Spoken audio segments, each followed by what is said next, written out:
जबरदस्त अफरा तफरी मची है। आइए इस पूरी स्थिति को डिटेल में समझते हैं। अचानक एयरस्पेस बैंड होना और तीर्थयात्रियों की भीड़, आखिर एविएशन इंडस्ट्री इस दोहरे संकट को कैसे संभालती है? सबसे पहली वजह है भीड़, उम्रे से लौटने वाले और हज 2026 के लिए आने वाले लोगों का जमावड़ा।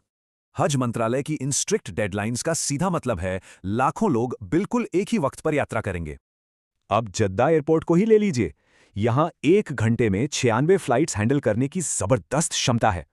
यहां ध्यान देने वाली बात है कि टोटल कैपेसिटी के सामने अकेले टर्मिनल 1 पर बोझ कितना ज्यादा है। समर 2026 में टर्मिनल 1 पर सऊदीया और बाकी एयरलाइंस की अराइवल कैपेसिटी को सख्ती से बांटा गया है। इसे संभालने के लिए सऊदीया ने 1 मिलियन सीट्स वाले 160 विमान सिर्फ तीर्थयात्रियों के लिए लगाए हैं। अब आते हैं दूसरी सबसे बड़ी मुश्किल पर, जियोपॉलिटिकल टेंशन्स की वजह से अचानक एयर स्पेस का बंद होना। हालात ऐसी हुई कि एक ही दिन में 115 उड़ानें कैंसिल हो गईं और 120 से ज्यादा डिले। नतीजा क्या निकला? कई बड़ी गल्फ एयरलाइंस को इन अहम जगहों की उड़ानें अचानक मजबूरन रोकनी पड़ गई। तो अधिकारी इस अफरा-तफरी से कैसे निपट रहे हैं?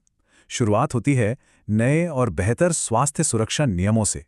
दरअसल 2024 में 1300 लोगों की जान जाने वाली घटना के बाद ये बड़े सुरक्षा बदलाव बेहद जरूरी थे।